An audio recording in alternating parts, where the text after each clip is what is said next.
जय हिंद साथियों, आज हम पढ़ाएंगे आपको समबाहु त्रिभुज और साथ ही आपको समबाहु त्रिभुज से रिलेटेड क्वेश्चन बनाना भी सिखाएंगे। चलिए स्टार्ट करते हैं। देखिए समबाहु त्रिभुज में सभी भुजाएं समान होती हैं। समबाहु त्रिभुज में सभी भुजाएं समान होती हैं। त्रिभुज में आप जानते हो तीन भुजाएं होती हैं, तो त्रिभुज में तीन भुजाएं होती हैं, तो आप जानते ही हैं। ठीक है, तो समबाहु त्रिभुज में सभी भुजाएं समान होती हैं। ठीक है, समबाहु त्रिभुज का क्षेत्रफल क्या होता है? √3/4 इंटू भुजा स्क्वायर। समबाहु का परिमाप क्या होता है? 3 इंटू भुजा, अर्थात तीनों भुजाओं का योग। और समबाहु त्रिभुज की ऊंचाई होती है √3/2 इंटू भुजा। ठीक है, अब जब भी आपसे क्वेश्चन पूछा जाएगा या तो आपसे पूछा जाएगा कि समबाहु त्रिभुज का परिमाप 12 है तो उसका क्षेत्रफल ज्ञात कीजिए। समबाहु त्रिभुज का परिमाप 18 है तो उसका क्षेत्रफल ज्ञात कीजिए। समबाहु त्रिभुज की भुजा 6 है तो उसका क्षेत्रफल ज्ञात कीजिए या उसकी ऊंचाई ज्ञात कीजिए। बस आपको एक नजर में ही पहचान लेंगे सवाल का आंसर क्या होगा। देखिए आपको वर्ग तो अधिकांश से याद हो गए 1 से लेकर 10 तक, उन्हीं को टारगेट करते हुए हमने आपके सामने लिखा हुआ है 2 का स्क्वायर क्या होता है? 4। ठीक है, और इसमें हम √3 का मल्टीप्लाई कर देते हैं तो ये बन जाता है समबाहु त्रिभुज का क्षेत्रफल। ठीक है, जैसे 3 का वर्ग कितना होता है? 9 में √3 का मल्टीप्लाई कर दिया तो 9√3 हो गया, तो ये क्या बन गया आपका समबाहु त्रिभुज का क्षेत्रफल। ठीक है, जैसे 4 का वर्ग कितना होता है? 16 होता है, √3 का मल्टीप्लाई कर दिया तो ये बन गया समबाहु त्रिभुज क्षेत्रफल 16√3। अब जैसे समबाहु त्रिभुज क्षेत्रफल 16√3 दे रखा है तो उसकी भुजा कितनी रही होगी? तो आपको क्या करना है, देखिए पहले 16 कितने का स्क्वायर है?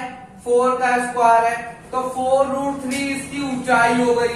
4√3 इसकी ऊंचाई हो गई और 4 का दुगुना करने पर इसकी भुजा प्राप्त हो गई और भुजा का तिगुना करने पर इसका परिमाप प्राप्त हो गया। इसी टाइप से आप कोई सा भी क्वेश्चन बना सकते हैं। आपको अगर स्क्वायर याद है तो आप दुनिया के क्वेश्चन बना सकते हैं। देखिए जैसे हमने बोल दिया समबाहु त्रिभुज का क्षेत्रफल 36√3 है तो उसकी ऊंचाई ज्ञात कीजिए। तो समबाहु त्रिभुज की ऊंचाई क्या रही होगी? 36 कितने का वर्ग है? 6 का वर्ग है, तो 6√3 उसकी ऊंचाई रही होगी। तो उसकी भुजा कितनी रही होगी? मैंने बताया था इस वाली संख्या का दुगना, तो भुजा 12 रही होगी, तो परिमाप कितना हो गया? 36 हो गया। इसी टाइप से आप जितने चाहो क्वेश्चन बना सकते हैं। अब हम सूत्र के हिसाब से आपको फॉलो करके दिखाते हैं। जैसे कि समबाहु त्रिभुज का क्षेत्रफल क्या दे रखा है? 4√3। ठीक है, समबाहु त्रिभुज का क्षेत्रफल क्या होता है? √3/4 इंटू भुजा स्क्वायर, यही तो होता है। बराबर कितना दे रखा है आपको? 4√3। √3 से √3 कैंसिल हो गया, भुजा स्क्वायर बराबर कितना हो गया? 16। तो भुजा आपकी कितनी आ गई? 4 आ गई। कितनी आ गई भुजा? 4 आ गई। ऊंचाई क्या होती है इसकी? √3/2 इंटू भुजा, तो आपको पता चल गई। तो ऊंचाई कितनी रही होगी? 2√3 रही होगी। भुजा आपकी 4 रही होगी, तो परिमाप कितना रहा होगा? 4 इंटू 3 12 रहा होगा। देख लीजिए, समझ में आ गया। इसी टाइप से आप किसी को भी उठा लीजिए, आपका आंसर सेम यही निकल के आएगा। ठीक है, अब देखिए नेक्स्ट हम देखते हैं। ठीक है, ये क्लियर हो गया आप लोगों का। अब देखिए हम ले रहे थे समबाहु त्रिभुज का क्षेत्रफल 49√3। तो समबाहु त्रिभुज का क्षेत्रफल क्या होता है? √3/4 इंटू भुजा स्क्वायर, और क्षेत्रफल कितना दे दिया आपका? 49√3। √3 से √3 कैंसिल हो गया, भुजा बराबर कितनी हो गई आपकी? √में 49 इंटू 4।